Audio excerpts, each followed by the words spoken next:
Welcome to the Helix webinar series. Today's session is on smart reporting to BMC Helix Dashboards workshop. Some of you may know we've been running these sessions now for nearly a year.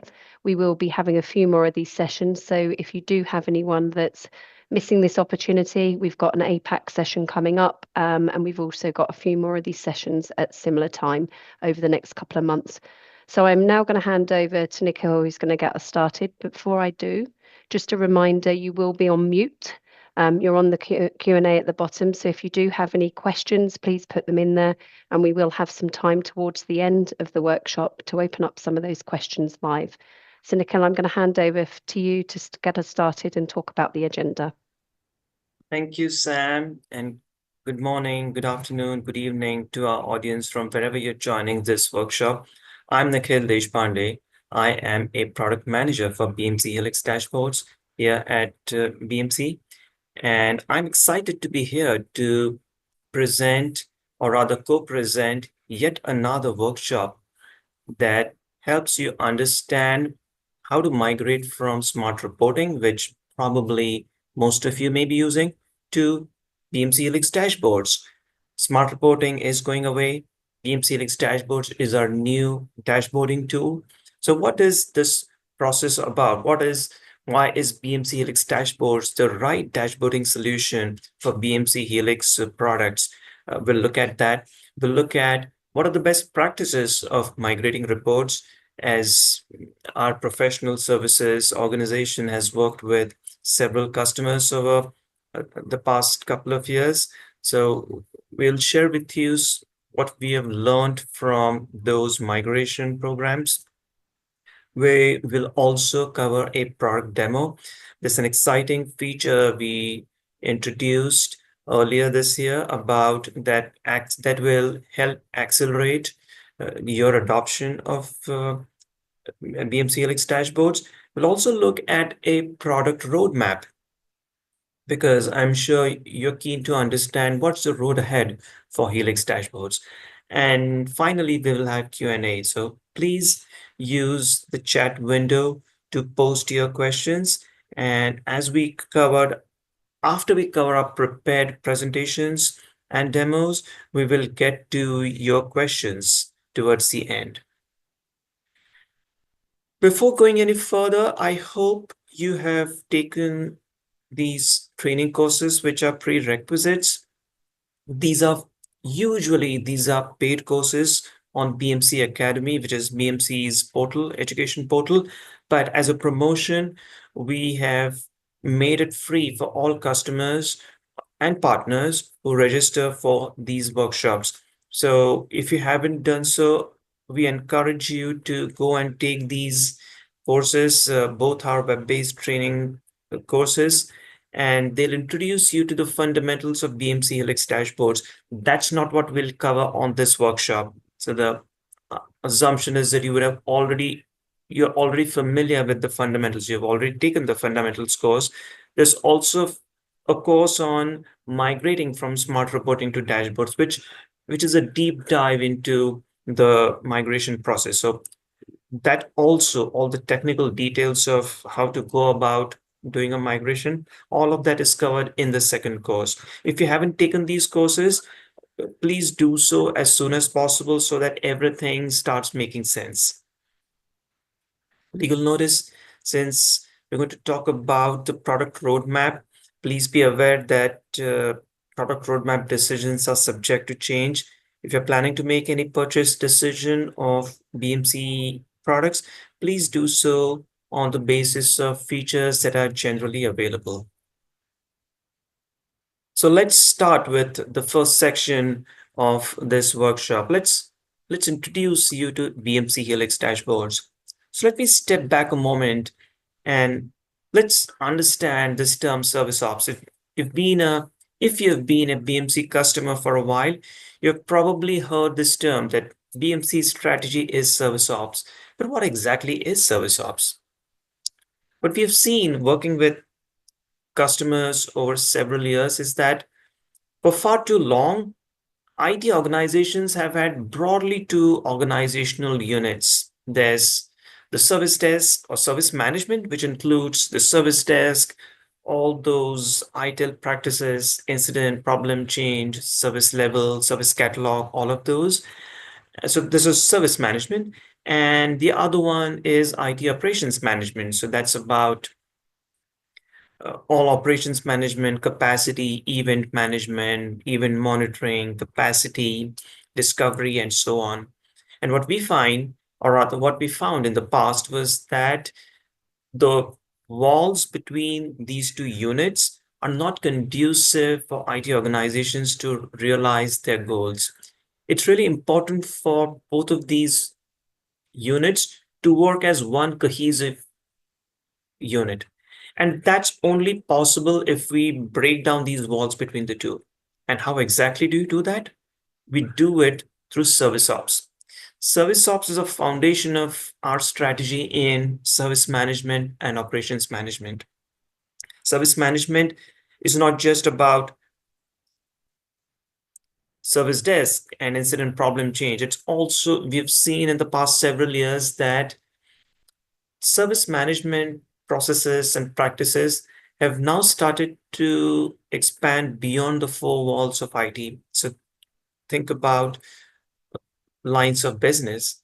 Today, any function in a company which is not in the business of serving external customers is in the business of serving internal customers. And that's why the principles and practices of IT service management apply equally well to HR or facilities or finance or other service functions. And it, these functions are also being held accountable for the experiences that their end users have and the effectiveness with which they provide services. So they have started to embrace these service management processes. This is an integral part of service ops. We've also seen in the past few years that software development is no longer limited to the IT function. In fact, in many companies, more software is developed outside IT than inside IT. So there are these fast-paced, nimble software development teams that don't want to be bogged down by organizational processes, practices, and they're running at breakneck speed in trying to deliver new software applications. However, all of this needs to work with the governance framework that IT service management puts into place. So we need to make sure that the DevOps movement is not alienated by anything that happens in, say, change management or incident management and so on. So service ops is BMC strategy that encompasses all of these together and that helps you realize the goals of your organization so that your company can meet and exceed the demands of their customers, your external customers, so that your company can compete with established enterprises as well as nimble startups in your space. And we'll see how dashboarding is a part of this service ops strategy. Now let's come to BMC Helix Dashboard. So what exactly is it? You probably know by now that it is a reporting or dashboarding tool, and it is built on Grafana. We selected Grafana because Grafana is now known to be a leading platform for observability dashboarding solutions. And we extended the capabilities of Grafana to extend in the service management space. So Helix Dashboards is built on Grafana, state-of-the-art dashboarding technology, and it helps you visualize all the data that you have captured, incidents, problems, changes, service levels, all of that, events, capacity, service monitoring, service models, all of that. So regardless of where you want to create dashboards on, we have got one dashboarding tool that allows you to create dashboards across all BMC Helix products. And that is the unique power of dashboards. Unlike smart reporting, which was a point reporting tool for specific products such as Helix ITSM or some TrueSight products like TrueSight automation for servers, Helix Dashboards isn't limited to one BMC Helix product. It's you'll once you develop skills for developing dashboards, you will see that those skills can be applied across the entire suite of BMC Helix products. It's also important to note that this isn't just Grafana that's white label. It's not just that we have it's not just Grafana with that's rebranded as BMC Helix Dashboards. We have developed key IP in certain areas, especially in areas such as report scheduling, exporting, distribution, and so on, because we find that these areas were lacking in Grafana. And for these service ops use cases, it's critical that we provide these customizations or extensions to the capabilities that Grafana ships with out of the box. As I've said earlier, this this reporting tool is available across all key BMC Helix products. Why exactly is Helix Dashboards the right solution for you? It is a modern visualization tool for the entire suite of BMC Helix products. It's once centralized, whether you're reporting from ITSM, which is a relational database, or business workflows, which is also a relational database, or any of our BMC Helix IT operations management solutions. BMC Helix Dashboards is the right tool for you. And one of the key features of service ops is that you should be able to drive outcomes in one domain based on what happens in another domain.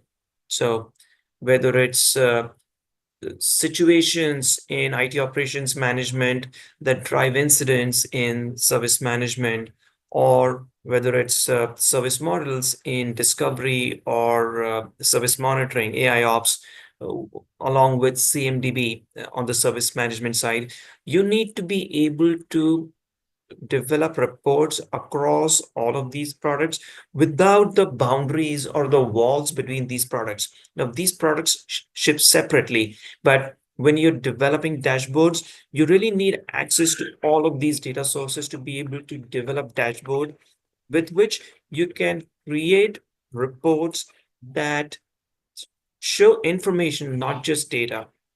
There's difference between data and information. Information is far more than data. It's about showing that data in a way that encourages managers to take action. And that's precisely what BMC Helix Dashboards is. We ship several out-of-the-box report definitions, and you'll see that all of these are available with our products. These are all the products for which BMC Helix dashboards can be used, not just ITSM, which probably all or most of you use ITSM CMDB, but if you use virtual agent, digital workplace, innovations, if you have developed any custom applications using Innovation Suite, then you can use dashboards to develop reports on those custom apps as well as all of our operations management solutions, continuous optimization, operations management, service monitoring, log analytics, discovery, and so on. Now let's look at a few out-of-the-box dashboards that we ship. So this is one from Digital Workplace. This dashboard shows, so you'll see it's a dashboard that has multiple panels. This one stat panel at the top, a number of stat panels at the top that shows you the number of requests, the number of active service requests, the average age of your open service catalog requests. Then you'll see some trends, this trend of daily submissions, the trend of daily fulfillment. You'll also see a breakdown of your service requests by status. You also want to know when you start analyzing data, you want to analyze by categories or services, business services. One of the tasks of the service desk management team is to have adequate staff on the service desk so that you can meet and exceed your user expectations as well as meet and exceed your service level agreements.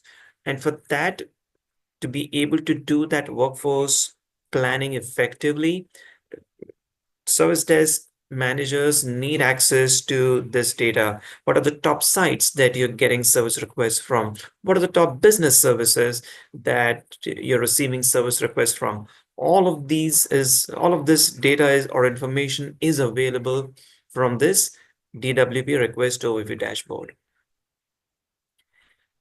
Remember, I talked about service ops, how it's not just about ITSM or ITOM, but everything. This dashboard, the service dashboard, is exactly that. You'll see some of the panels here show you data from operations management. So you see health score, situations, scheduled availability, and categories, and so on. You see open incidents, SLA scores, active change requests. And then you also see a timeline of health score events correlated with incidents. So this panel will actually bring together IT operations management and IT service management, and you see all of this within one dashboard.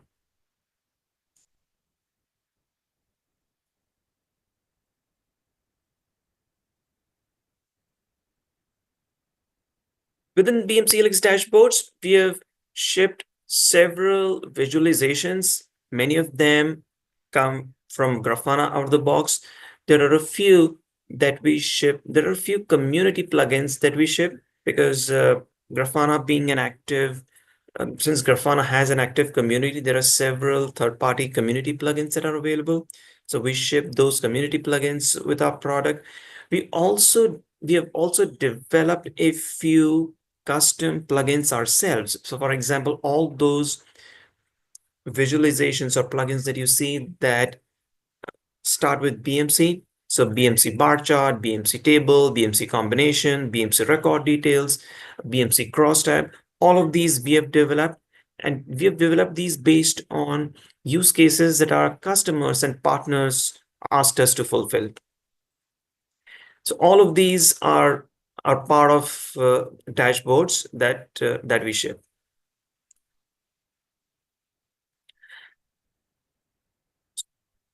Grafana is a proven dashboarding solution in the market, and increasingly it's growing in adoption across many industry verticals.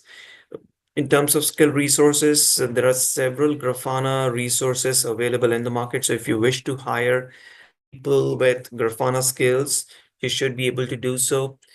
Your own staff, which is familiar with smart reporting or any other reporting solutions, the learning curve for BMC Helix dashboards is small, so they should be able to quickly get up to speed with Helix dashboards and become productive with developing compelling visualizations using BMC Helix products. And this is quite unlike smart reporting or other dashboarding tools. Now let's look at a few dashboards developed by BMC IT. So BMC's IT function uses BMC Helix products for our own internal use because they're also our customer. We call them customer zero. Let's look at a few dashboards that they have developed. This one is a CIO dashboard. It shows on, it's a single pane of glass for the CIO or other IT senior leaders to become familiar with everything that they need to know in the IT operations management and service management space. So you see all data about outages, events, open critical, open major situations. You see a breakdown by business services, by technical services, and so on. So all key parameters that senior IT leaders need to be familiar with, that they need to control and influence, they get all of that from within this dashboard.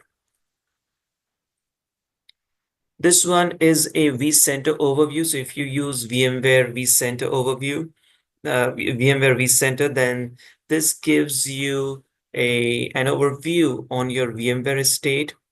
So you can choose the vCenter that you want to report on, and then it shows you uh, the availability, the total clusters, and it also shows you the status of every cluster that you have. And you can certainly take any of these dashboards, customize it to your needs, because we often find that customers don't always use our out-of-the-box dashboards, but they want us to develop these because they want to know what's possible using dashboards. Gauges are a good visualization to visualize data that is shown on a scale of 0 to 100, typically percentages. So availability is a good metric to measure on a scale of 0 to 100. Usually, you would expect your availability to be 100% or close to 100%. How close are you to that ideal? This is what this dashboard shows you. Now let's get to some service management dashboards. This is an aging analysis dashboard. What we have seen is that every service desk team needs to monitor open incidents. One of the things that's quite well known across all service businesses, not just IT service management, but all service businesses, is that in order to deliver excellent services that meet and exceed your customer expectations, in order to deliver services quickly to meet service level agreements, you need to reduce the work in progress. That is, work should move fast, whether it's on a manufacturing floor or whether it's a service process. From the moment the customer of that process submits a request until it's completed, you need to move fast.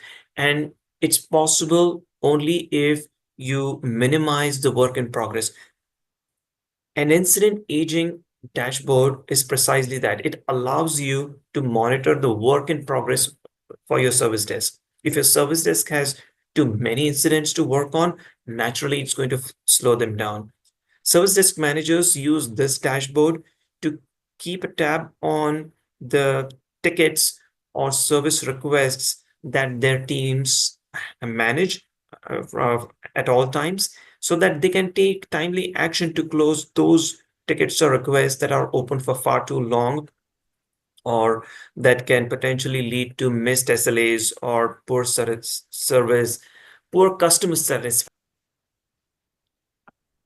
I'm now going to hand off to Abhinay from our professional services team, and he's going to brief you on the process of migrating your reports from smart reporting to BMC Helix dashboards. So with that, over to you, Abhinay. Thank you, Nikhil. Hope I'm audible. Yes, you are. All right. Thank you. And is my screen visible? Yes, it is. Perfect. Thank you, Nikhil. Uh, Hello, everyone. I'm Abhinay. I'm a practice manager with consulting services, part of professional services. And I also run an initiative, Center of Excellence for Helix Dashboard. And we work very closely with Nikhil and rest of the product team in keeping the team one step ahead, learning about all the new product features, establishing best practices around it, and at the same time taking the feedback from the field from the customers and passing it to the product team. I'm also a CTO ambassador, so if you have any question around VMC portfolio, you can reach out to me. With that, let's dive in. Uh, so today we have already heard Nikhil talk about uh, why Helix Dashboard is such a good solution for your all reporting dashboarding needs in service ops domain. So why it's much better than the previous reporting solution we had, why we should migrate. So now let's talk about how we can migrate a sample strategy. So easy to start plan. something that you can build upon. All right.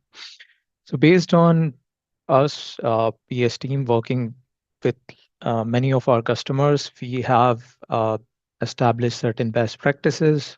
And based on those best practices, here is a framework that you can leverage. Um, we divide the entire journey in these 5 phases. We start with prepare phase, which is where most of you are right now.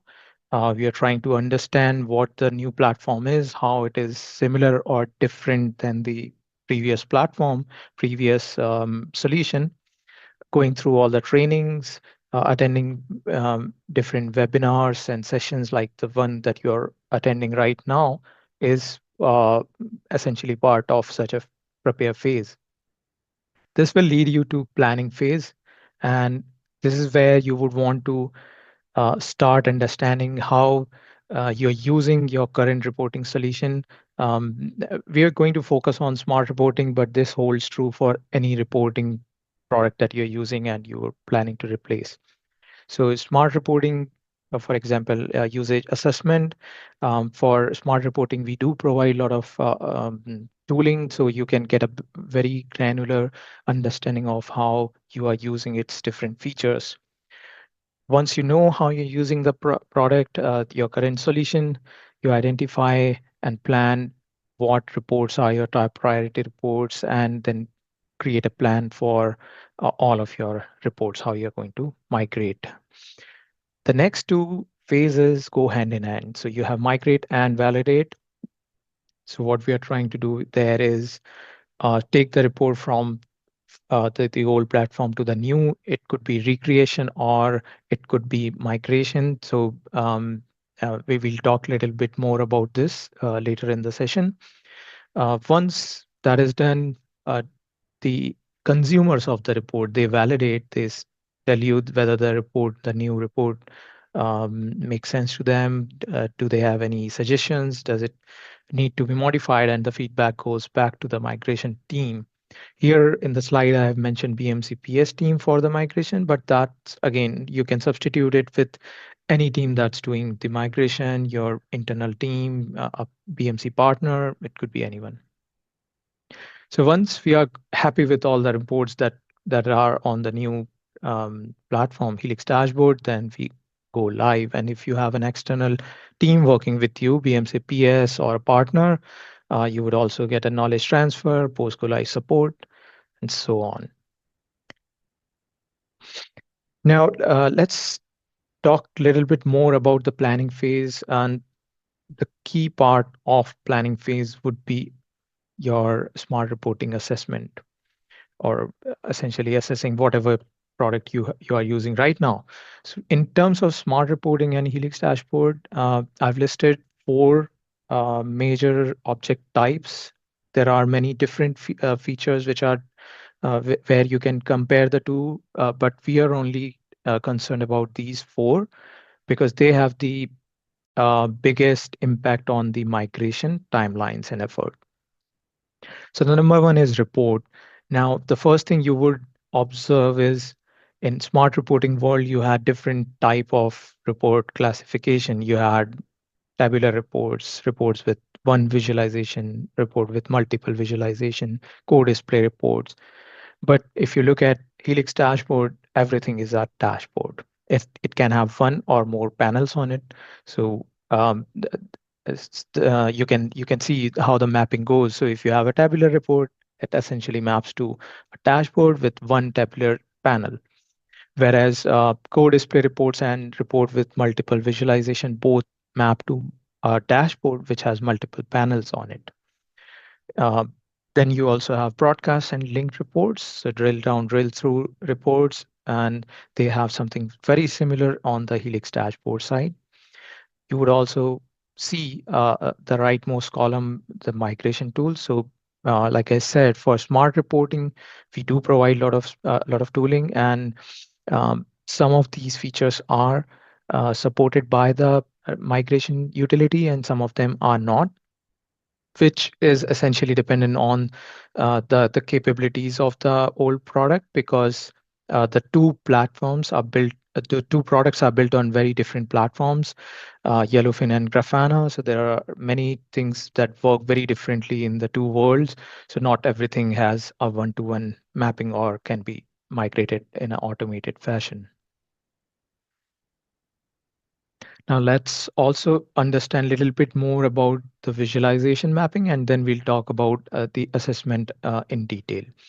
So now you can see most commonly used visualizations have something similar on both sides. So smart reporting, you will have different bar charts. So horizontal bar charts, 3D horizontal, vertical 3D, and so on. And you can see everything maps to a bar chart on Helix dashboard, which you can then customize how it appears, how it shows up. So most commonly used visualization are available on both, but like I said, the two products, the two platforms are very different, and there are certain visualizations where you may not have something very similar on Helix dashboard, and in those cases, you'll have to you'll have to decide what visualization represents the data best. Again, this mapping changes with new releases, so you can look at the latest one that's available for the latest version. All right, let's go back again to the assessment now that we understand different object types that play a part, different visualizations type. So now let's talk about the assessment. So assessment essentially depends on the object types that we discussed in one of our previous slides. So um, uh, before the features, of course, the number one factor would be the volume. So how many reports do you have in smart reporting that you need to move into Helix dashboard? Then comes what type of reports are you talking about? What visualizations are you using? What's the quantity of each of them? So how many, for example, how many co-display reports you have, how many tabular reports you have. So all of this data, all of these numbers. Next comes complexity of report, which uh, internally depends on the type of report you're talking about. So if you have a core display report, uh, the complexity would go up based on how many child reports you have. Then how many calculated fields are there, how many database functions are being used. So all of that contributes to the complexity. The next one is how frequently you are using a report. Now, this is not giving you the effort on migrating that report, but it helps you understand the priority of that report.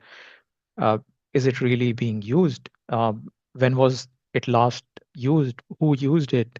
So all of these questions will help you understand the priority of the report, or even if the report is still useful or not. Finally, the other features that we need to understand if the report is part of any other dashboard. I'm talking about smart reporting world where you have a separate entity called a dashboard. Broadcasts, how many broadcasts are set up, how many drill down, drill through are linked to that report. Now, how do you do this assessment? So on the right hand side of the screen, you can see a lot of SQL queries listed. All of these are available on BMC documentation page for Helix dashboard. And there are many more. I have listed the top few only. So every SQL query will give you detail around one particular aspect of usage. So uh, there are many SQL queries out there. The most useful ones are the ones which are related to the factors, the top five that we have listed on the slide. Now, based on uh, these SQL queries, we have created some custom queries that PS uses, and let me show you a sample assessment report of those SQL queries. So essentially based on the same SQL queries that we just talked about. Now here you can see the report name is listed, report ID. So if you have multiple reports using the same name, that doesn't matter. Report ID is what you would need to see. Then the next one, we are looking at 90-day hit count. Now this number 90 days will vary from one organization to other. Some organizations would want to look at 90 days. Some may want to look at even further back, 120 days, 180 days. So it depends on you, your organization, how far back you want to look at to assess how frequently the report is being used, how many times the report was used. Now, the more frequently the report is being used, that's an indicator that report is a high priority report. And when you go live with the new system, new solution, these are the reports that team will need right away. So that's where you can use this, and you can set the right threshold that works for your organization, 90-day or 120-day, 45 days, depends on you. And what's the kind of hit count you're looking for. So you can define these parameters for yourself and identify the top priority reports and then plan their migration.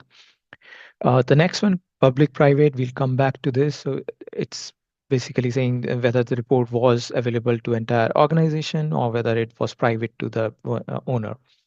Um, the chart type, the type of visualization that we are using. So again, this gives an understanding on whether the visualization is supported by the migration utility, whether there's something similar on the other side that can be easily transferred to, or do we need to take a look at what visualization we need to use there. The next four columns, which are different counts, will give an indication on the complexity. So calculated, how many calculated fields are there, database advanced DB function usage, drill down, drill through, and co-display report. If it's a co-display report, how many childs are there? Then if it's a part of any dashboard, and the number of broadcasts set up on this. All right, let's put everything together and align it with the framework, the five-phase framework we talked about. So here's a sample migration strategy. It's a sample, a starting point. It has to be tweaked and changed based on how your organization is set up and how you want the process to be. We've talked about the planning prepare phase. We have talked a little bit about the planning phase. So we are done with the assessment. Now we know how we can filter and prioritize. And this is very important because then once you have a smaller scope for your, most importantly, pilot phase, that will allow you to plan more in a more detailed manner. So at this point, what we want to understand is essentially how long we are going to take for this take to migrate these number of reports, and for each of the reports, what our migration plan. So which is essentially three options: whether you are going to convert as is, whether you want to recreate on the new platform, because you've seen Nikhil talk about all these new features, capabilities. Now you have access to data across BMC products. So maybe recreating it makes more sense, or maybe the performance was bad, so you can improve it by recreating it. Or you want to reuse something, so the out-of-box dashboards, and we'll talk a little bit more about this later. Once we have this migration plan for our small scope in the pilot phase, we then start with the migrate phase. And that starts with, if you're converting as is, to start with the tool assisted conversion, and the ones where the tool cannot be used, or where you want to recreate the report, you use um, either the SQL console or the Visual Query Builder. Depending on, again, there are certain guidelines. Number one, if you want to in general, we want to use Visual Query Builder, but if you have a complex report that will be very time consuming and you want to take it as it is, then it can be done through SQL console also. Regardless of the approach we are taking, once we are done with the report, it has to go to the the consumers, the end users of the report, whether the data uh, shows up as they are expecting it to be. So the validation phase, and once the end users are happy with the report, we can go live with it. And like I mentioned, if there is an external team working with you, PS or a partner, this will follow with a knowledge transfer. Now, this is pilot phase.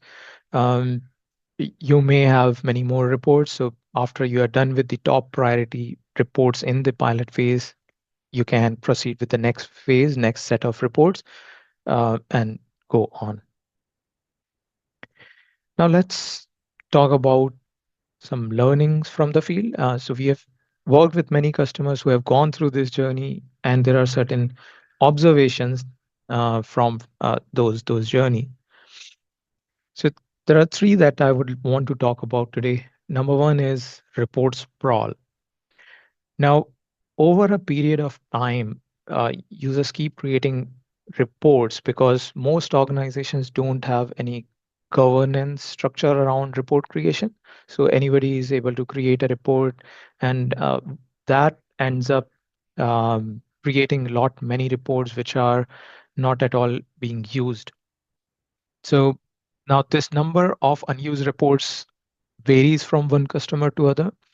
I've seen the number go as high as 80%. So 80% of reports not being used, just 20% were in actual use.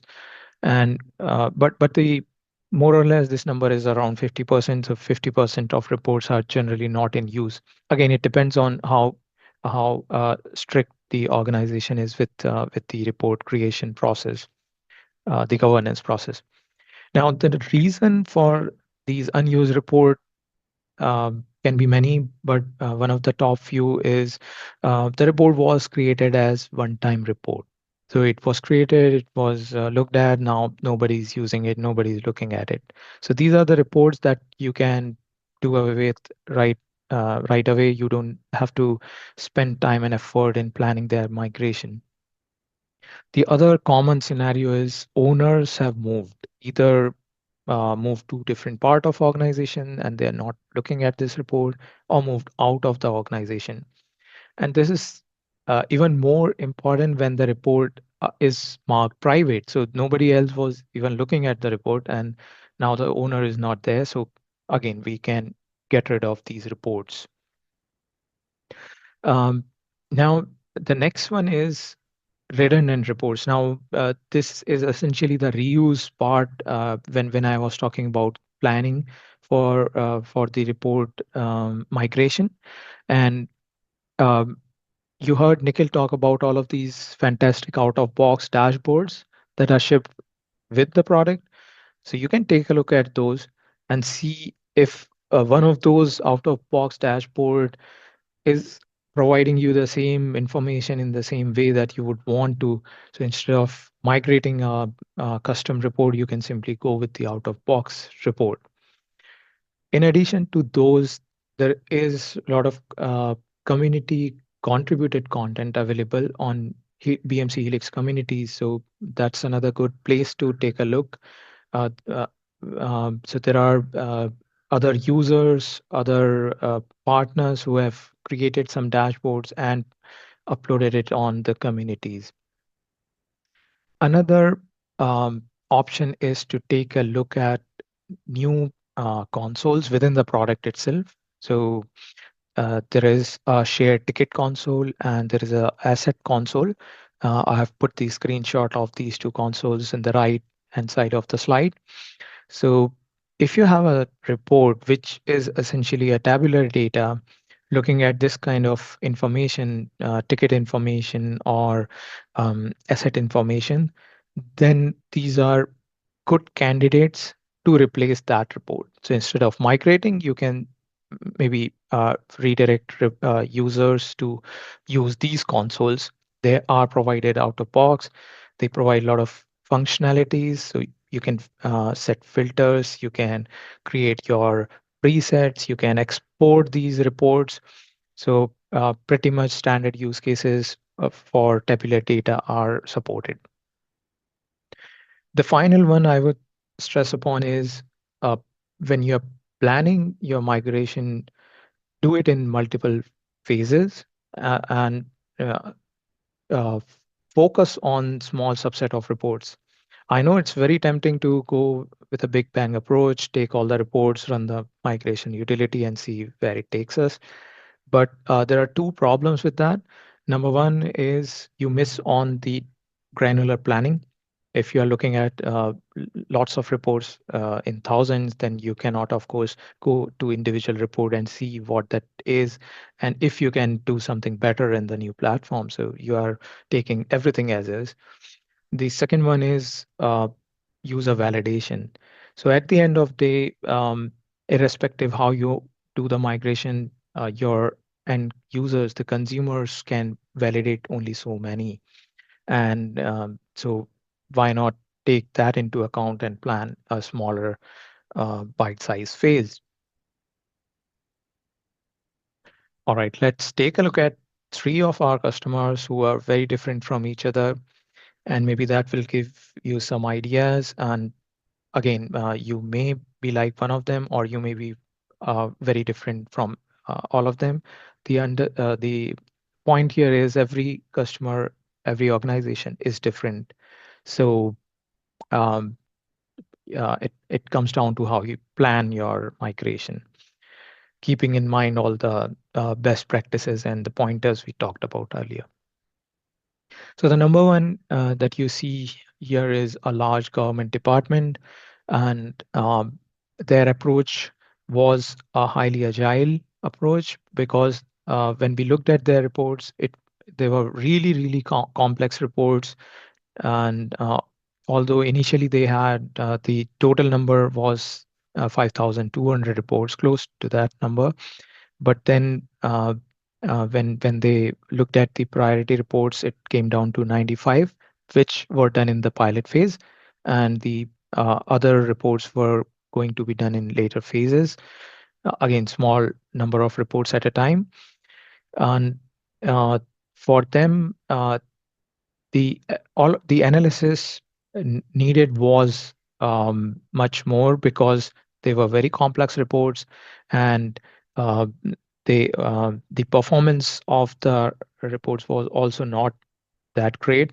So because the sequels were really big and not optimized, the reports were running slow. So we didn't want to take anything as is. So most of these reports were recreated on Helix Dashboard. They were optimized while creating. Uh, we work closely with the customers to understand what really they want to see, and reimagine some of those reports for better performance and experience. Like I said, it was done in an agile way, 10-day sprints. Every sprint, certain number of reports would be picked up. Depending on the complexity, number would vary, but somewhere around 7 to 8 reports per sprint.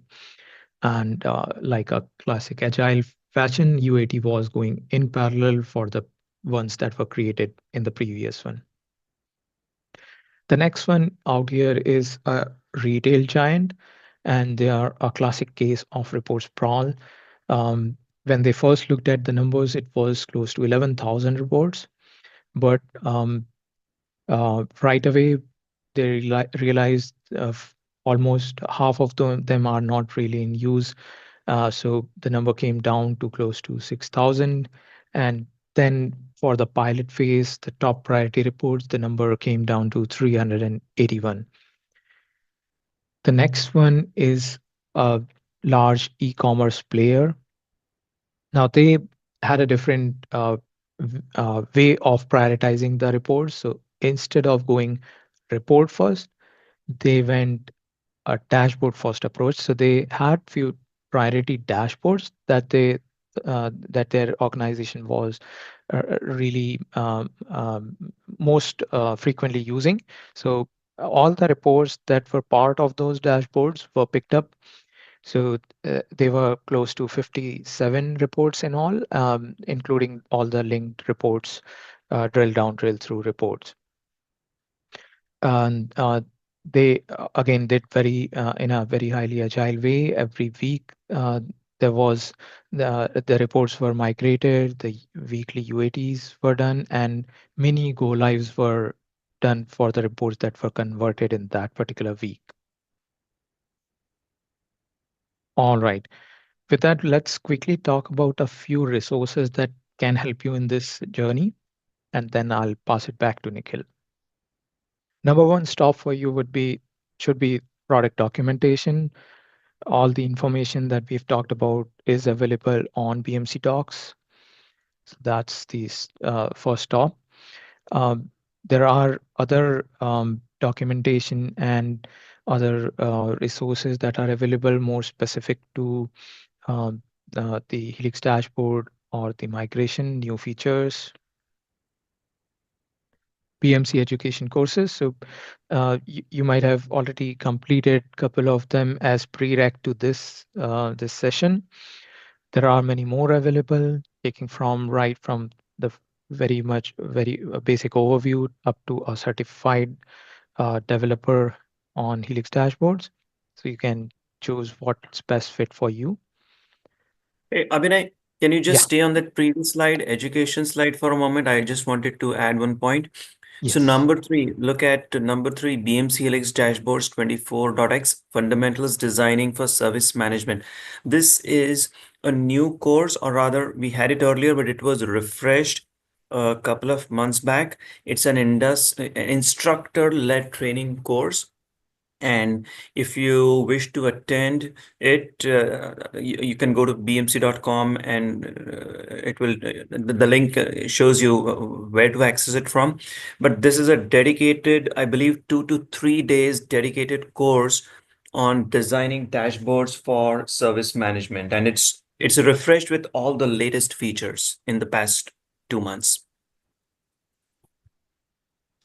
Back to you, Abhinay. Thanks, Nikhil. Next up is Helix dashboard community. I talked a little bit about this earlier when we talked about the community contributed content. So you can see a few dashboards listed at the bottom of the slide: Kubernetes container dashboard, uh, CSAT survey dashboard. So there are many more you can go and see. You can also use communities to ask questions, raise community ideas, and other users can vote on those ideas, and top ideas are picked up by the product team for implementing in the product. And finally, there are a few offerings from professional services. So if you need help in the migration, you can reach out to CSM or your account manager, and they can get you one of these offerings to get started. The two that you see listed over here, the one on the left is more specific to the migration from smart reporting to Helix dashboard, and the one on the right is more focused on starting afresh on Helix dashboard. They have similar structures, so you have workshops driven by architect from PS, followed by the delivery implementation by us expert from PS, and finally a knowledge transfer. With that, I'll hand it back to Nikhil. Thank you.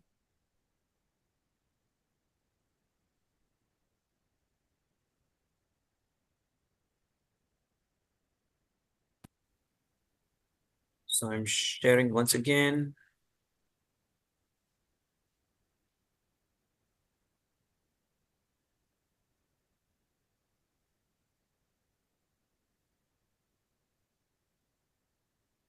I'm going to play a recorded demo of Visual Query Builder. Although the demo is recorded, we are here live to answer your questions about Visual Query Builder.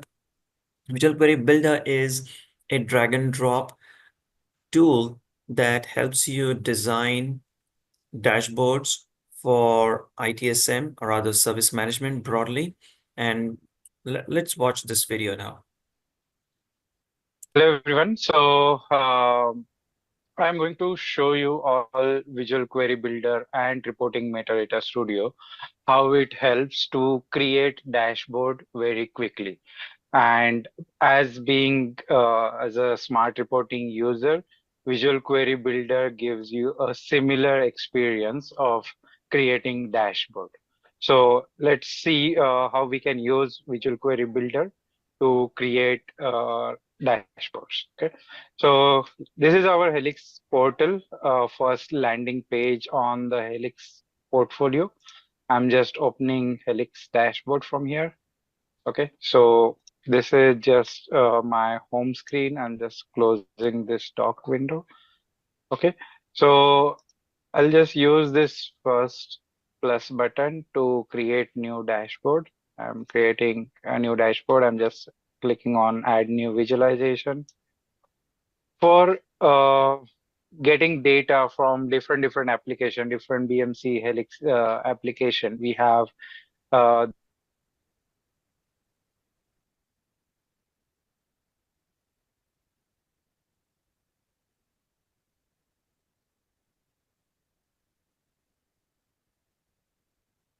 dashboard where we can Okay, so for service management, again, there are three types.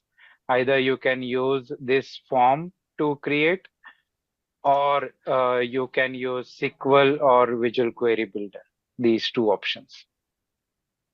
So SQL is freehand SQL, and Visual Query Builder, the one that I was talking about, which gives you a similar experience like a smart reporting to create dashboard. Okay, so I'm just clicking on this Visual Query Builder. It opens this entire screen, and if you see here, the view is selected. And first view is incident management. So if you see, there are many views provided by BMC as out of box, like this change management, problem management, work order, and so on. So for now, for this demo, I'm just going to use visual incident management as a view. This view, when I say view, it's a combination of multiple forms in the AR, and also the join, and also the fields from that particular form or the column from that particular table. Okay, so if you see here, there are categories, like we call this as a fields. Okay, so incident management, and these are all incident related. Then we have some which are like only the date type. So if you notice, the icon represent that this is a date and time type of field. If you see here, these are the submitters, so it's a string, okay, a string text type of. Then priority is again enum field. Okay, and similarly, we have some which is like total transfer or group transfer. These are the number field. So that way we have the different icons for different type of field. So let's say if I want to generate a report, let's say a simple report, show me the incident number and its priority. I can simply just drag these two fields. I can click on preview. It will show me, okay, the first 100 rows just for preview, what query I have selected. And if I want to see, okay, what query it is getting generated at the back end, I can simply click on this SQL and it will show that. So if I just click on use query, my panel is ready. I can click on apply and I can save this dashboard. That way my simple panel is ready. I don't need to write a SQL here. I can simply use this drag and drop functionality to create a report. Okay. So if I want to do some aggregation, let's say, right, I want priority wise number of incidents, let's say, then I can use these aggregate functions. So depending on the field type, there are some aggregate functions associated. So if I click on this now, this will show me the count of incident number based on the priority. This is aggregation function on top of some field, right? We just need to use this three dot and use these functions. If we don't want to use field and then aggregation, there are some predefined calculated field which are like similar to this. Let's say count of incident will give you, if I want to have count of incident, I can simply use this number of incident field, calculated field directly as well. Okay, so I'll just remove this. I'll click on preview and use query. So now this is showing me data for all priority.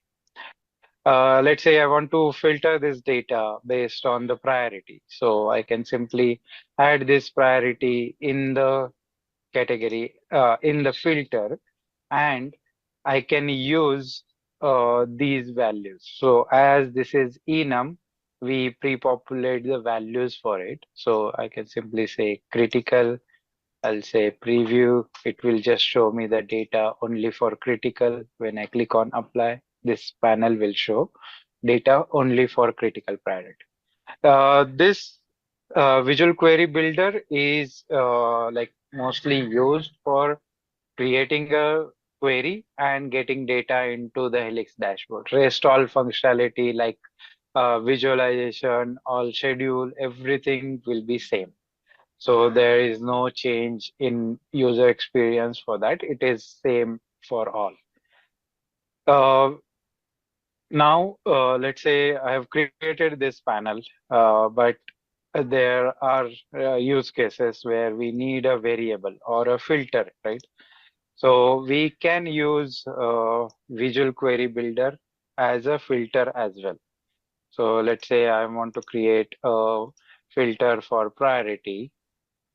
I can simply say enable query editor, and this will open. This will show me the UI for Visual Query Builder.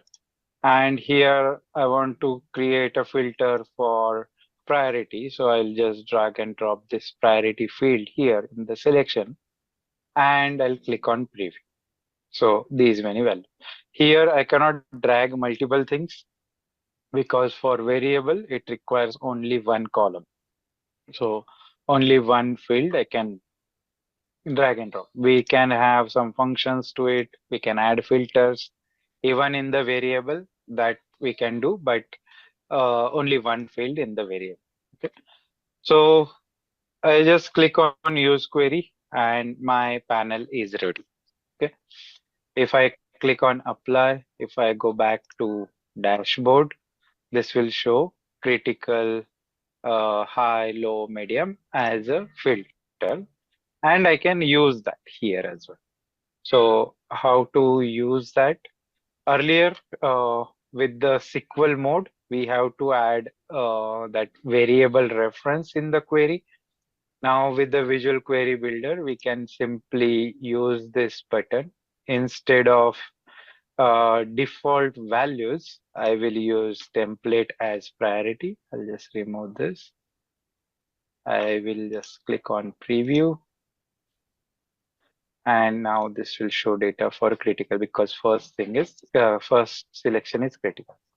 If I switch to high, this will show data for high. If I switch to low, it will show data for low. So this way we can link variable in the VQB as well. Okay.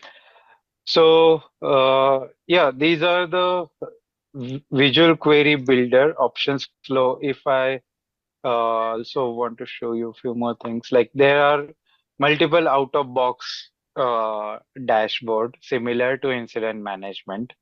Also, this list will show some custom dashboard as well. Let's say if you have any customization done on the AR side and that is not covered in these out-of-box dashboard, out-of-box views, then we have to modify these views, add our customization, and again publish that view to Helix dashboard so that report editors can use this view.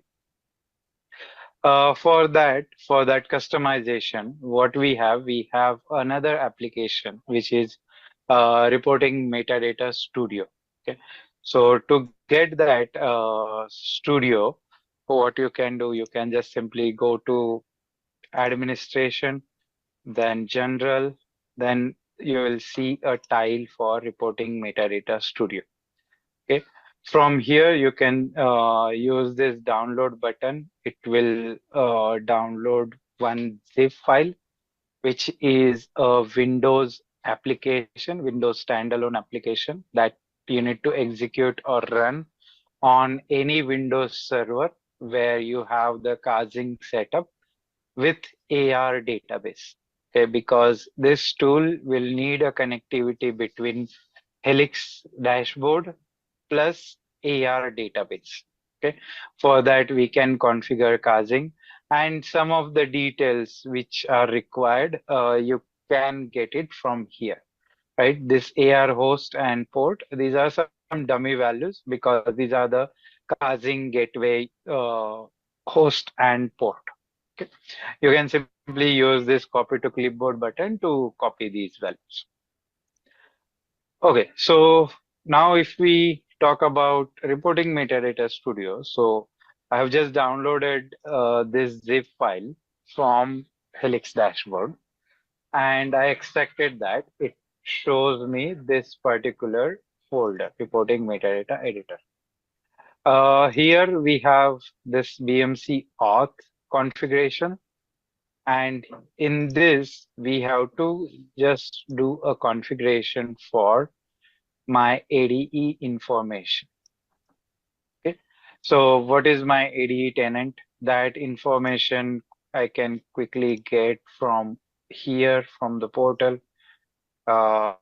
This is my tenant URL, this is my tenant ID, this is my tenant URL. Again, AR host and port, this is the casing configuration. So if I just show you, this is my casing configuration file where I've configured this host with this IP address and with this port. So that way I have configured this and those details I have mentioned here.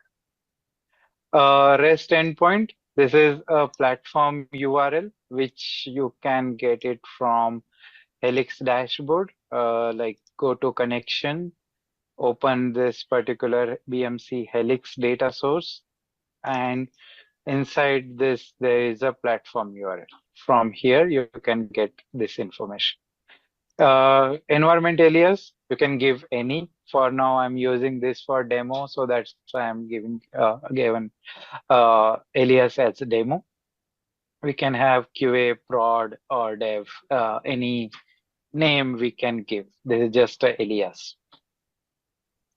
Okay, so this is the environment file. Then we have profile file as well, where we need to mention key and secret of the user who is a reporting admin. Okay, so I'm using this user, IUR user 2, and he is an administrator. Rather, instead of reporting administrator, he is a tenant administrator. And for him, how to get the user access key and secret? So on the Helix portal, if I go to my profile, then I have this option, right, to get my access keys. From here, I can simply click on add key and I can give some name and I'll generate my access key for this account. This key has two parts. One is access key and another one is a secret that we can mention, that we can copy and paste in this file and save this file. So with this, all my reporting metadata studio configuration is done. I am ready to open reporting metadata studio. So what I will do, I'll just open this reporting metadata studio in the edit mode. Sorry. Yeah. And I'll just open this batch file. Okay. Reporting metadata studio requires JDK, OpenJDK 17 and above. I have just configured 17 here on this server. This will like do authentication with the respect of your access key and secret, and opens up this UI. So whenever you open first time, you'll see like this blank screen. There is no connection, nothing. This is our first landing screen for reporting metadata studio. Here we have some option. This is a Windows normal application, which we can use to modify view. Okay. So before we modify, we can get these out-of-box views plus the custom views from Helix Dashboard. So if you see, these are all out-of-box dashboard provided. These are all custom dashboards which I have created on this set. Okay. To start with any customization, we have three options. Either you can take any out-of-box dashboard, do the modification, save it with some different name, and publish to the Helix dashboard, and your view will be ready. Or else you can create from scratch. Just click on this new and start creating your view. Or third option is we can use this sample metadata view as a baseline where we have only two table and few columns from that table and one join. So that we can take it as a reference and extend that according to your need. So what I'm going to do, I'm going to take again incident management, same view. I'm just clicking on OK to import. It asks me to save this model with some name. So I'll give 1009, INC 1009. Click on OK. Now what this reporting metadata studio will do, it will actually download this view from Helix dashboard. As being this Helix dashboard as a SaaS application, all the views are stored at the SaaS or the S3 level. Okay. So it will download that file, load that file into this reporting metadata studio, and we are ready to modify this particular view. So if you see, this is our out-of-box dashboard, which consists of HPD help desk, association, base element, task, impact areas, work log. These many tables are already added, table or form included in these views. This line shows the relationship between these two columns. This is like hierarchy of the relationship. This is A and this is B. And if you mouse over, you can see the relationship between all these tables or forms. Okay. Before we start, I just need to create a connection to the database. So I'm just opening this database connection. This is a generic database connection to the AR server. Okay, it uses this URL which we pre-populate depending on the configuration in that environment file.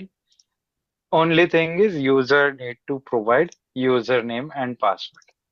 So I'm going to use same user, right? And I'm just clicking on this test button to verify if my connection is ready. Okay, so my connection is on. I'm clicking on OK. And now I can use this button to import the table.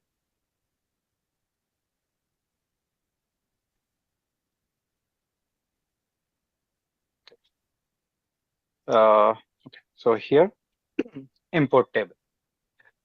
Now what I need to add one column, one new table in this view, and one column from that table. So for that, I'm just using this import table. This will show me all the tables from the AR. This list also includes all the customization done into the AR system. So just for demo, I'm going to use HPD statistics as a column, which is not there in this view. I'm just selecting that. I'm clicking on OK. Now, if you see, my table is added here as a physical table. Okay, these are all physical tables. Now, in this business model, we have to add this new table as a business table. So I'm just clicking on Add New Business Table. I'm selecting this, and now this HPD Help Desk, HPD Statistics, which was physical table, now it added as a business table. Now I need to add relationship between these two.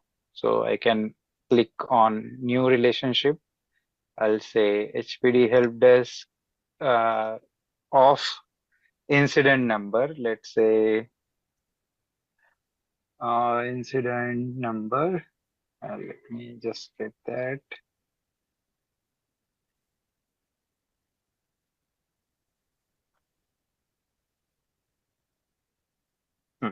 Incident number and HPD helpdesk statistics and its instance counter.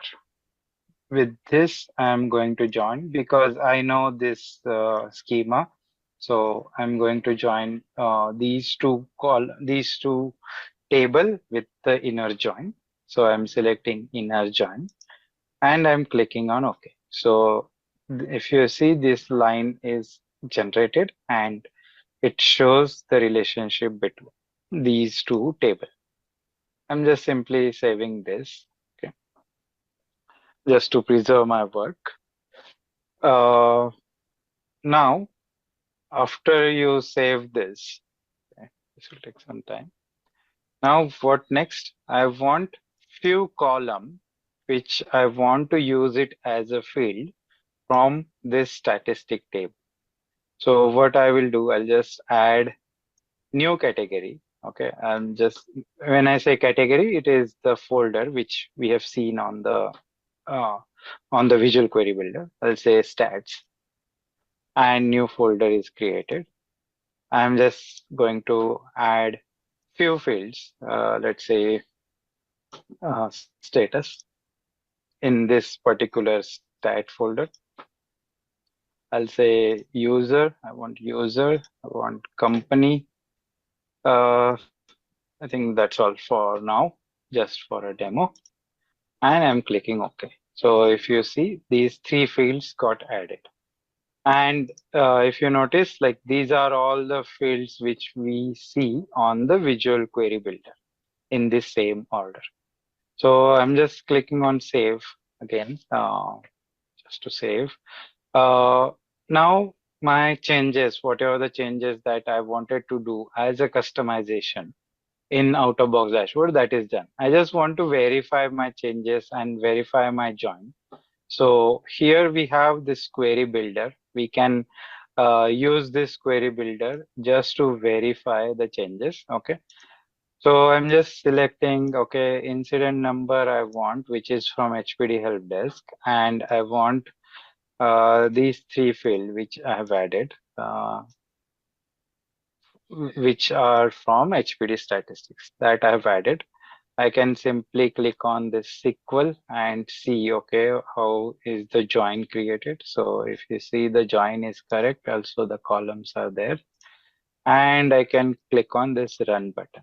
So Okay, so it will show me some data as well. So first 5,000 rows for the preview purpose. Okay, so now I'm happy with all my changes that I wanted to do in the view. I'm saving this one more time just to not miss anything.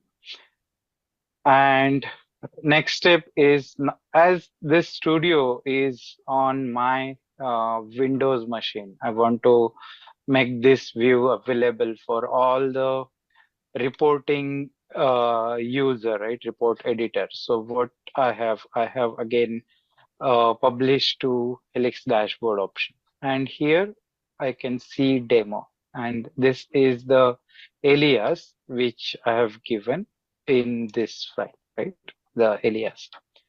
So here we have this option as well, configure tenant environment. Let's say there is a use case. You are creating this view on the dev environment. You test everything on the dev environment, but you don't want to create a view again on the QA or on the prod.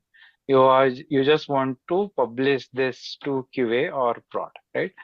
So in that case, you can configure another tenant environment by using this option and then give some different alias and select that name to publish your view. Right now, I have only one, so I'm just selecting this demo. Okay. It is asking me for some name, so I'll give the same name, INC 1009, today's date. I'll simply say, okay. Now, what it will do, this reporting metadata studio will again generate an XML file, check the authentication, like the reporting metadata studio authentication, upload this file to report to Helix dashboard. Okay, so this is now upload is done. It shows this is available. So if I go back again to Helix dashboard and if I try to create a new dashboard using VQB, okay. So let's say I am a viewer or report editor here. Now, if I want to use the views which is created by admin, so I'll just say INC 1009.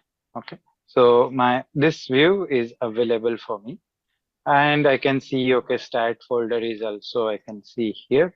I'll again create same report on the VQB as well. Let's say incident number, status, user, and company.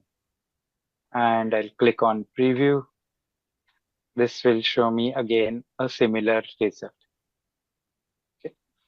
So this way we can do customization in the reporting, in the out-of-box views, or we can have the different views depending on all our customization done in the AR database.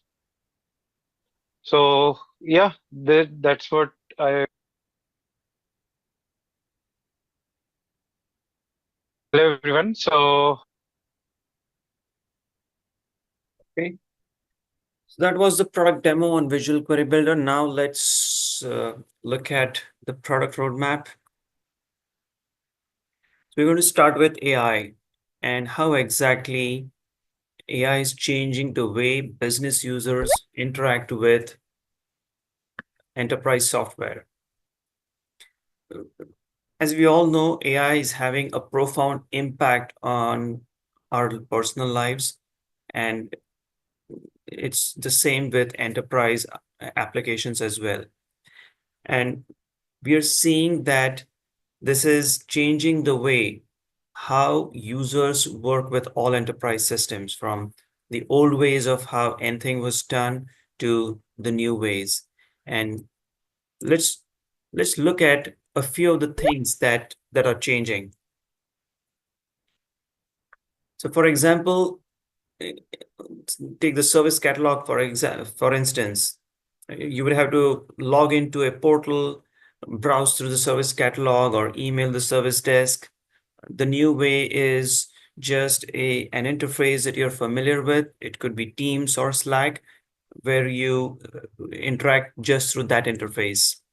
Likewise, fulfillers having to go to multiple forms and different browser tabs to a system where knowledge workers can draw upon the expertise of a wide range of assistants that specialize in certain tasks. Data analysts no longer have to wait for access to data. Instead, they can take the help of AI agents to create or modify reports and get access to a wide range of enterprise data and focus on analyzing that data. Likewise, the dependency on admins and developers no longer do we have to uh, wait for people having specialized skills. AI agents will be able to create workflows. They'll be able to develop end-to-end business applications that can be deployed to use. So these are some of the ways in which AI is changing our world. At BMC, we have launched BMC Helix, and these are some of the actions that you will see in our BMC Helix solutions. So converse, summarize, predict, recommend, automate, create, all of these across different BMC Helix products. But if you see, some of these are relevant to dashboards. For example, create, you'll be able to create dashboards with a conversational interface. You'll be able to just give a command specifying what you're looking for, and the system will be able to develop a dashboard for you.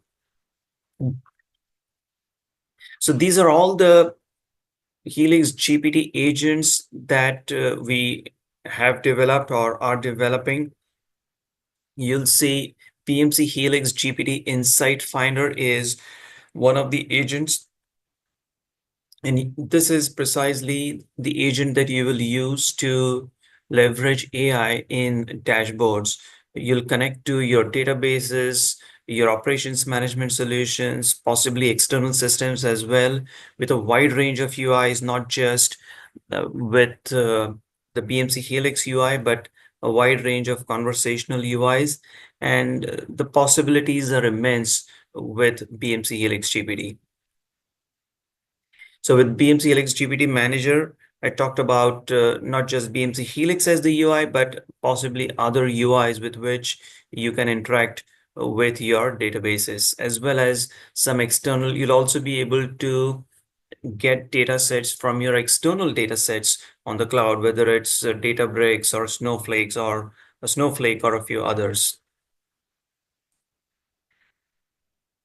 So just talking about Insight Finder, this will be an app within BMC Helix dashboards that you can use to develop dashboards through a conversational interface. This goes beyond just developing dashboards. Helix GPT Insight Finder it will also understand the data model of the underlying application and be able to proactively draw your attention to anomalies to detect outliers in your data. So this is just the beginning, and over the next year or more, we will be investing a lot in AI across all BMC Helix products, including Helix Dashboards. And this is where our major focus is going to be, rather than on developing and delivering requests for enhancement for various needs. The focus is going to be more on embedding AI into Helix Dashboards. Coming back to other features, Grafana, we upgraded to Grafana 10.4 about 4 months back. No, about 6 months back. It was 24.3. And in an upcoming release, we will upgrade to Grafana 11.2. Visual Query Builder, we just saw a demo of Visual Query Builder, which is a drag and drop tool that allows you to build reports without having to write SQL. So in that demo, you saw that there are metadata views Every metadata view draws upon the data model for a specific part of ITSM, such as incidents, problems, changes, and so on. So we've got roughly 15 metadata views. There are a couple more on our roadmap, that is release management and Helix portfolio management. Reporting Metadata Studio is a developer tool, or rather an admin tool, that you can use to extend the out-of-the-box metadata views for your custom forms, custom applications, or custom fields. Typically, if you have your own custom fields for changes or incidents, or you have your own custom applications, then you will need Metadata Studio, which is a client tool. It installs on Windows desktops, where you can use it to extend the metadata view for your customizations. You can also add global constraints to metadata view so that certain filters are automatically added whenever users try to report from that metadata view. These are some granular improvements, various operators, date and string functions that you'll typically need as a report developer. We have added that to Visual Query Builder recently, date and time, as well as string functions. I have several filter operators depending on the data type. You can use dashboard variables as filters now within VQB.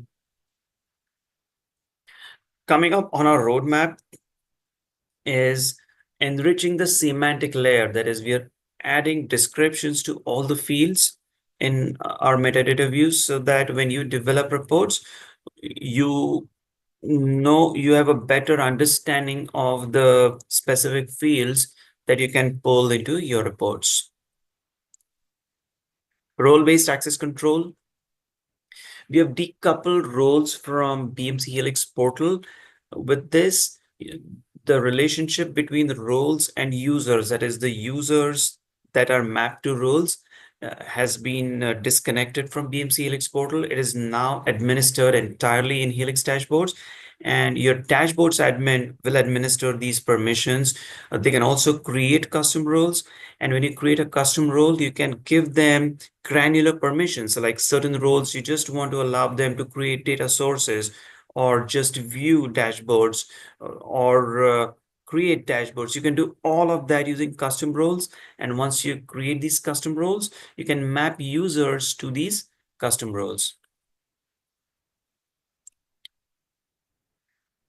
If you're a dashboard or report developer, then there are several improvements we have made recently.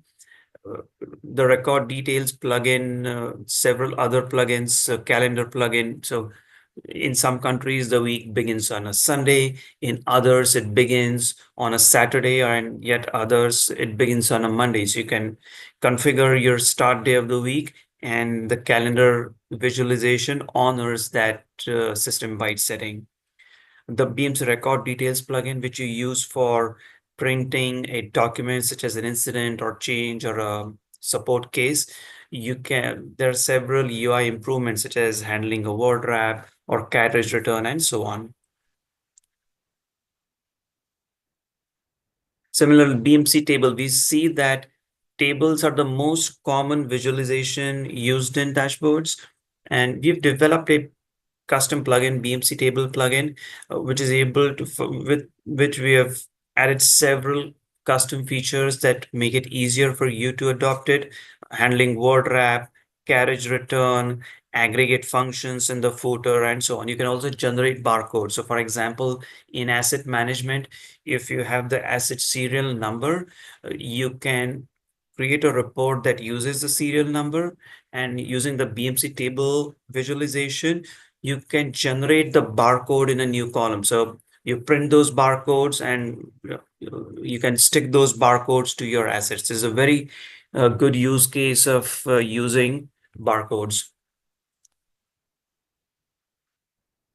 Few other roadmap items for table: convert a field to a QR code, split a field into multiple columns, concatenate two different columns into one, allow inline filtering, that is after a dashboard is generated, allow the viewer to just filter on a specific column, allow certain fields to be hidden. For example, there are certain fields that you use for joining different forms in ITSM. You don't necessarily want to show them in your dashboards. You'll be able to hide those fields. PDF enhancements. So even if the UI shows just requires you, even if the UI just requires you to scroll through a list of records in a PDF on the report, when it's exported, we automatically scroll and export all the records to the PDF export. So support for branding, dynamically scaling tables depending on the content in every field, support for crosstab, hiding the header and footer when not required in the PDF export, hiding variables. So these are some of the features that we have added in the recent releases. Scheduling is another important area. We have so all these features that you see in this blue dotted line, these are what we have delivered in the recent releases. The ability to configure multiple FTP connections, not just one. You can configure multiple FTP connections and schedule reports to these. We also make it harder for anyone to delete schedules inadvertently. So if anyone tries to delete schedules, we now expect them to enter a word delete so that they're conscientious about what they want to delete. Dynamic recipient scheduling, that's a mistake. Dynamic recipient scheduling is on our roadmap for the future, but conditional scheduling, first part we have delivered, that is, if a dashboard does not have data, then it's not sent to all the recipients. At least one of the panel, at least one panel needs to have data for the schedule to be executed. No point in sending a blank report to schedule recipients. But some of the roadmap items for scheduling allow sending dashboards to all members of a team. Today, you have to specify the identity of every recipient. You can now just mention a team, or the ability to execute field schedules in bulk rather than having to do it them one at a time. The ability to view schedules of other users. So for example, a common dashboard is scheduled by someone else. If you aren't aware of it, you will also create a schedule. So recipients will receive the same dashboard from multiple developers. So that can be avoided if we allowed you to just look at the schedules created by other users. So several exciting improvements on the roadmap for scheduling. You no longer need to send dashboard just as attachments. If it's a table or bar chart, whatever, you can also schedule it in such a way that the report content is included in the body of the email. Audit trail upcoming in one of our releases. Audit trail allows your admins to view the log of what users did, who created a dashboard, who modified it, who created and modified folders as well as schedules, so that sometimes if someone inadvertently deletes a dashboard, then at least you have a trail of who did that. Managed service providers provide dashboards, or not dashboard, but service management services to their external customers. We are going to support ITSM MSPs in an upcoming release so that you can run dashboards for your specific customers. Also grant access to your customers' users to dashboards, and they'll be able to view just the data just for their companies. Similarly, on the ITOM side, if you use BHOM or Discovery, then we'll support MSP use cases on the ITOM side as well. We have delivered several dashboards in the product out of the box across ITSM and across service management and ITOM, and will continue to do so in the future as well. So there are a few licensing dashboards uh, uh, that we delivered license usage dashboards in 25.1. You're probably yet to receive this release, but the licensing usage, all these three licensing dashboards for SaaS customers, it allows you to view your license estate and what's your usage against those licenses. So it allows you to see how many licenses you still have that you can allocate to, or if you have run out of licenses, if you need to purchase new licenses. Likewise about storage. So we allocate you certain storage in SaaS. How much of it have you actually used? How much is free? You can use that. You can use the storage dashboard to keep a watch on your storage of BMC Helix.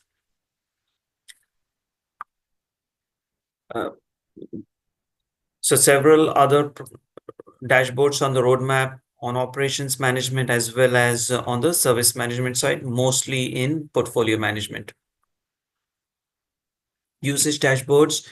This gives you insights into how your company is using BMC Helix dashboard. So which dashboards are used, which users are using most, who are the most common users, schedules, how many schedules you have, active schedules, the dashboard load time. So some of the items in the green dotted line, those are roadmap items. So the dashboard load time, drilling down into dashboard views to see a breakdown by user. So which users have been viewing your dashboard. So you know not just which dashboards are used, but how often they're used and by whom. What are your most commonly used visualizations, and so on. So I talked about license usage dashboards, but this was roadmap a short while ago, but we just released it in 25.1. Support for localization. We already support French, German, and Spanish, but we'll support Canadian French and Canadian English shortly. We also plan to provide a framework for translating dashboards into the supported languages. A long-term strategy is a long-term roadmap item is the ability to back up dashboards. So this includes dashboard definitions, schedules, so that will allow you to take dashboards as well as to schedule backups of dashboards, so that if a dashboard or its schedule gets deleted by mistake, you can always go back to your backup and restore it from that backup. With that, I'm now going to hand it off to Sam to talk about our design partnership program. Sam, are you there? I Can't hear you. Yes. Now Am I I can. audioable now? Yes, sorry about that. If you want to go to the next slide, we'll just talk about the design partnership. So for those that are interested in getting involved in any future beta releases, being part of product feedback, this is a perfect opportunity for you to join. It's quite a small study that we do with customers, and it's across all of our products. For this one in particular, it will be around dashboards, opportunity to collaborate, participate, discuss, get involved in a forum. We'd love to hear from you. So either you can reach out to me when I send the thank you email out, which will be with all the recordings. I'll give you my details, or you can also sign up and contact them. If you want to move to the next page, Nikhil. You can use this QR code. These slides are going to be shared. So where it says click here, you'll be able to click on that hyperlink as well. So if you don't have a mobile phone with you now, you will be able to click on it later. It's just an opportunity to be more involved. So hopefully if that's of interest, do reach out to us. And then I think we are just going to go through the recording. So going back to when we first started, we've got a couple of more of these sessions coming up. We've got some in February, more in March. We've got an APAC session coming up. For those, if you haven't already registered in communities, I have a whole webinar page. Nikhil and his team are going to be working on various different release stuff with Helix Dashboard. So if you're already in the transition now, great opportunity to come and join some of the webinars, which are just focused on Helix Dashboards rather than your transition. Love to see you there. And then if you do want to come to any future reporting, smart reporting workshops, they're also listed down there. And I think, correct me if I'm wrong, Nikhil, we're going to also put a few in April. And if you are a customer that's still trying to migrate or you're on-prem, there's going to be a few more sessions as well. That's correct. We've got some exciting webinars. So this is just the migration workshop.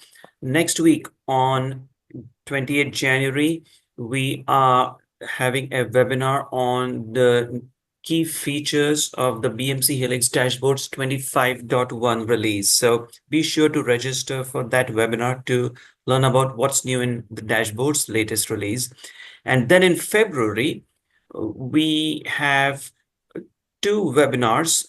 In fact, those webinars are scheduled across 2 time zones, one for Asia Pacific and one for Americas and EMEA, where we'll deep dive into the best practices of developing dashboards for service management. We'll get into best practices for performance, writing SQL, leveraging dashboard features for optimal performance. So be sure to register for those webinars as well, and so that you can learn about the new features as well as how to make the best use of BMC Helix dashboards. And this is going to be focused on service management. Wonderful. And actually, Nikhil, if it's okay with you, I think it's probably appropriate. I'm more than happy to just quickly share my screen and just show everyone where these resources are, because although I will be sending out all of this content after, and I'll be sharing where you need to go to, I'd just quickly like to show, and then we can go to the questions and we'll start unmuting everyone. So bear with me. Let me just quickly pull up the screen and let me know if you can see it. Can you see YouTube at the moment? Hopefully. Not yet. Okay, bit of a delay. Visible? Yes, it is. So if anyone does ask where all our content goes, so after we finish these sessions, I edit the recordings and they get put up into our YouTube channel. You're obviously seeing the YouTube studio at the moment. I will share the link with you. Any previous sessions that have been done, certainly the ones with Nikhil's team, they all sit in here. Under our Helix ITSM and Discovery, quite a lot of our products sit under here. So anything you can watch again. So if you haven't captured everything today, it will get sent out to you. You can find them there. And then the main place where I do publish stuff, and hopefully are you seeing communities? Just want to check if I've shared the right screen. Is it sharing, Nikhil? Can you see? Yes, it is. I Okay. can see it, yes. So under here is where all of our webinars go. And on the bottom, when any sessions have been completed, a post session, you can find anything that's available. So if we recommend education, we recommend any other collateral, it will get put here. And then if you click on the Q&A, any questions that come from the sessions will also get added there, and all the responses as well as the recording. And then anything that's ready to register, when you start seeing the hyperlinks, if you click on there, that will take you to the registration page. The only ones that we actually close before registration are the smart reporting to Helix Dashboards, because there is that prerequisite training, but any of the others you can pretty much join on the day. So if you do see any or you've got any questions, feel free to reach out to me. You can do it via the community or when you get the thank you email. Okay, I think that's what I wanted to share because it's kind of useful for people to know where to go. I'm going to start unmuting people, and we've had quite a lot of questions, as you know, Nikhil, because you've been answering a fair few. We do have a question still in the Q&A that we haven't answered. So if I start with that one, and then I will unmute everyone. If you have any questions, either raise your hand and we'll come to you directly, or if you want to put your questions into the Q&A, we've got roughly 10 minutes or so before we close. We would love to hear them from you. So, Nikhil, The first question in here still is there a map for out-of-the-box dashboard for BHOM that could be present impacted geographical locations based on events and incidents? We do have the capability to show geographic locations if you use BMC Helix Discovery. So uh, if you use Discovery and Discovery does discover the location, then we do have the capability to show that. So there's a visualization called GeoMaps, and using that visualization, you can show asset CIs on a map.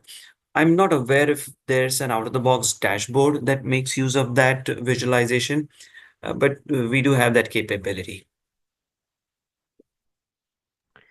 Okay, thank you. And I don't know who did actually ask that. It's under anonymous. So if that answers your question, if you can just confirm, or if you've got something further, either come off mute or reply back. Okay. I can see one question that came Hmm. in chat from Akshita Gupta. Do we get Visual Query Builder for BHOM as well? No, Visual Query Builder is mainly for service management, because service management has a relational structure, a relational database, unlike BHOM. So BHOM has a different way of querying. It doesn't require VQB. VQB is more relevant for service management type of products, business workflows, or CMDB, asset management, and the rest of the BMC Helix ITSM.